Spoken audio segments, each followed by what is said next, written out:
Chapter 7. Nature. We depend on nature not only for our physical survival. We also need nature to show us the way home, the way out of the prison of our own minds. We got lost in doing, thinking, remembering, anticipating, lost in a maze of complexity and a world of problems. We have forgotten what rocks, plants, and animals still know. We have forgotten how to be still, to be ourselves, to be where life is, here and now. Whenever you bring your attention to anything natural, anything that has come into existence without human intervention, you step out of the prison of conceptualized thinking and, to some extent, participate in the state of connectedness with being in which everything natural still exists. To bring your attention to a stone, a tree, or an animal does not mean to think about it, but simply to perceive it, to hold it in your awareness. Something of its essence then transmits itself to you. You can sense how still it is, and in doing so, the same stillness arises within you. You sense how deeply it rests in being, completely at one with what it is and where it is. In realizing this, you too come to a place of rest deep within yourself.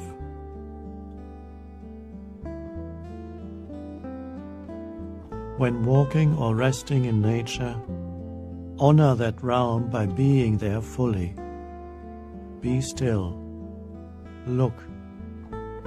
Listen. See how every animal and every plant is completely itself. Unlike humans, it has not split itself in two. It does not live through a mental image of itself, so it does not need to be concerned with trying to protect and enhance that image. The deer is itself. The daffodil is itself. Everything in nature is not only one with itself, but also one with the totality. It hasn't removed itself from the fabric of the whole by claiming a separate existence, me and the rest of the universe. The contemplation of nature can free you of that me, the great troublemaker. Bring awareness to the many subtle sounds of nature, the rustling of leaves in the wind, raindrops falling, the humming of an insect, the first bird song at dawn. Give yourself completely to the act of listening. Beyond the sounds, there is something greater, a sacredness that cannot be understood through thought. You didn't create your body, nor are you able to control the body's functions. An intelligence greater than the human mind is at work. It is the same intelligence that sustains all of nature. You cannot get any closer to that intelligence than by being aware of your own inner energy field, by feeling the aliveness, the animating presence within the body.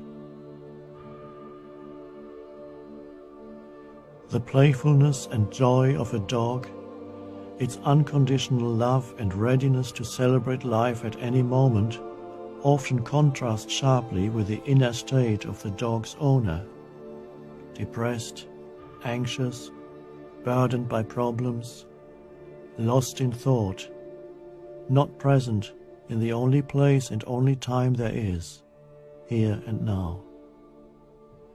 One wonders, living with this person, how does the dog manage to remain so sane, so joyous.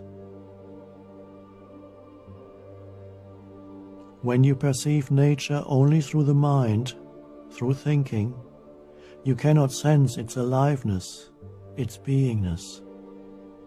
You see the form only and are unaware of the life within the form, the sacred mystery. Thought reduces nature to a commodity, to be used in the pursuit of profit or knowledge or some other utilitarian purpose. The ancient forest becomes timber, the bird a research project, the mountain something to be mined or conquered. When you perceive nature, let there be spaces of no thought, no mind. When you approach nature in this way, it will respond to you and participate in the evolution of human and planetary consciousness. Notice how present a flower is, how surrendered to life. The plant that you have in your home, have you ever truly looked at it? Have you allowed that familiar yet mysterious being we call plant to teach you its secrets? Have you noticed how deeply peaceful it is? How it is surrounded by a field of stillness? The moment you become aware of a plant's emanation of stillness and peace, that plant becomes your teacher. Watch an animal, a flower, a tree, and see how it rests in being. It is itself. It has enormous dignity, innocence, and holiness. However, for you to see that, you need to go beyond the mental habit of naming and labeling. The moment you look beyond mental labels, you feel that ineffable dimension of nature that cannot be understood by thought or perceived through the senses. It is a harmony, a sacredness that permeates not only the whole of nature, but is also within you. The air that you breathe is nature, as is the breathing process itself. Bring your attention to your breathing and realize that you are not doing it. It is the breath of nature. If you had to remember to breathe, you would soon die. And if you try to stop breathing, nature would prevail. You reconnect with nature in the most intimate and powerful way by becoming aware of your breathing and learning to hold your attention there. This is a healing and deeply empowering thing to do. It brings about a shift in consciousness from the conceptual world of thought to the inner realm of unconditioned consciousness. You need nature as your teacher to help you reconnect with being. But not only do you need nature, it also needs you. You are not separate from nature. We are all part of the one life that manifests itself in countless forms throughout the universe, forms that are all completely interconnected. When you recognize the sacredness, the beauty, the incredible stillness and dignity in which a flower or a tree exists, you add something to the flower or the tree. Through your recognition, your awareness, nature too comes to know itself.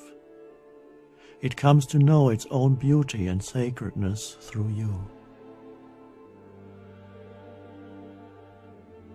A great silent space holds all of nature in its embrace. It also holds you. Only when you are still inside do you have access to the realm of stillness that rocks, plants, and animals inhabit.